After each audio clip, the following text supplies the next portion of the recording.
We're live. Thank you. Sergeant, with your recording, please.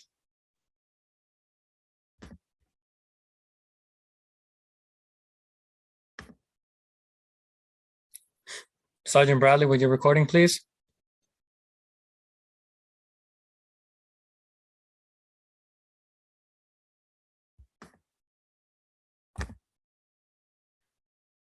PC recording started. Good afternoon, everyone. Welcome to today's remote New York City Council vote of the Committee on General Welfare. At this time, would all panelists please turn on your video? To minimize disruption, please place electronic devices to vibrate or silent. Thank you for your cooperation. Chair, we are ready to begin. Thank you very much, Sergeant. Good afternoon and welcome, everybody. Hold on a second, let me get a gavel here. Good afternoon and welcome to the last vote of this session on the City Council's Committee on General Welfare. Today, the committee will consider a bill that I introduced, proposed intro 1358A, aimed at creating transparency around the use of psychiatric medication for youth in foster care, as well as proposed intro 2081A, sponsored by Councilmember Moya, which would enhance the application for and the transparency of the one-shot deal program. Studies have found significantly higher rates of psychiatric medication use for children in foster care than in the general population. News reports have also highlighted disturbing accusations of the use of sedation for children from the Nicholas Scopetta Children's Center when brought to Bellevue for misbehaving. Proposed intro 1358A will shed some light on the use of psychiatric medication by children in ACS's care.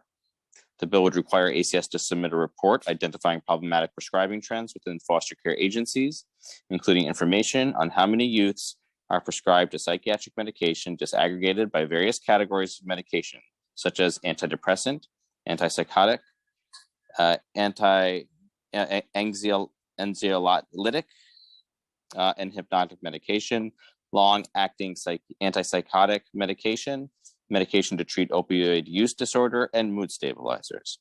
ACS would be required to review the report and submit a description of actions it took to promote best practices for use of psychiatric medication for youth in foster care.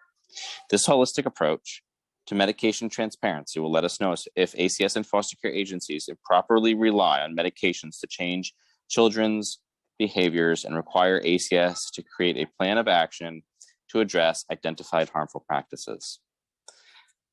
The committee will also vote on proposed intro 2081A, sponsored by Council Member Francisco Moya, to improve the application for and the transparency of the one-shot deal program. The bill would require the commissioner to post information on emergency assistance grants, including rental and utility arrears grants, on the HRA website, and to enhance applications for such grants, including creating an informational sheet for prospective benefit applicants in plain language. The bill would also require DSS to report quarterly on the administration of emergency assistance grants.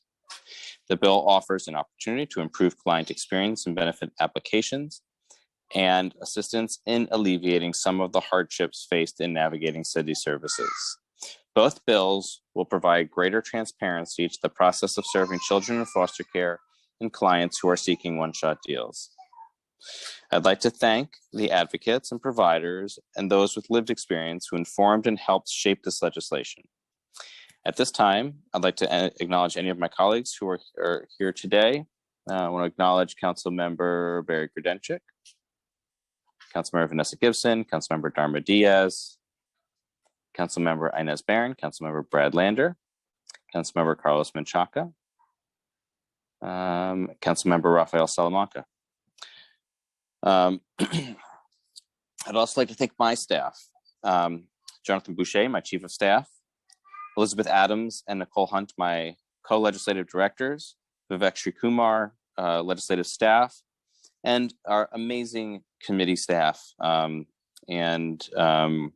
just want to take this moment to thank them.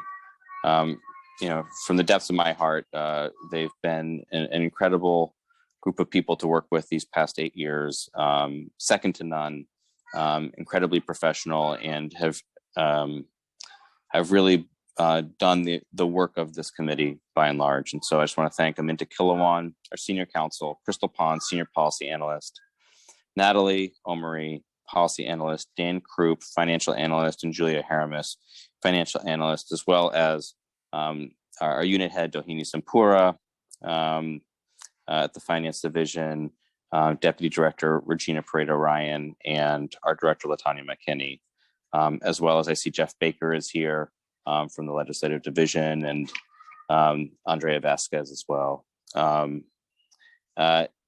And now I'll turn it over to our committee counsel.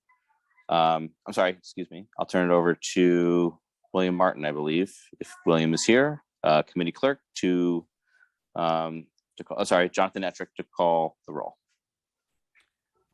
Good afternoon, and this is the Committee on General Welfare roll call vote on proposed intros in 1358A and 2081A.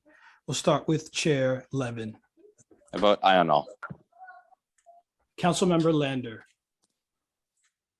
With more thanks and gratitude to the chair for all his work to drag so much legislation that's urgent across the finish line in these waning days of the term. I proudly vote aye on all. Thank you. Councilmember Gibson.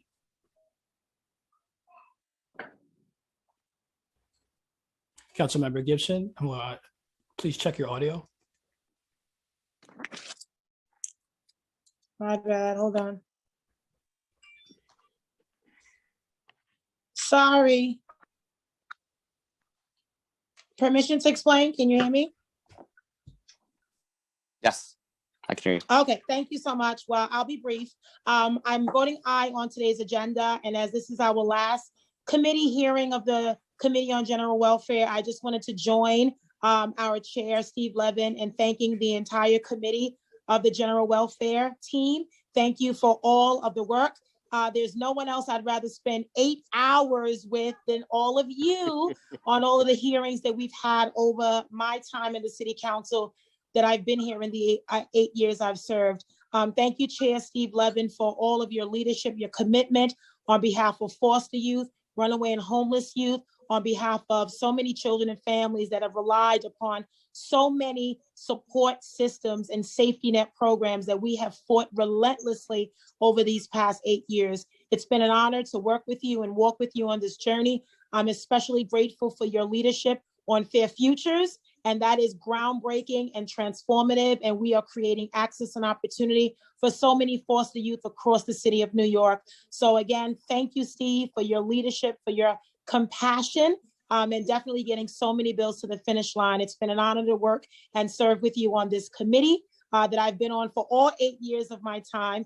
And with that, again, thank you to the staff and the speaker and everyone at the council. I really appreciate the time that we've shared together.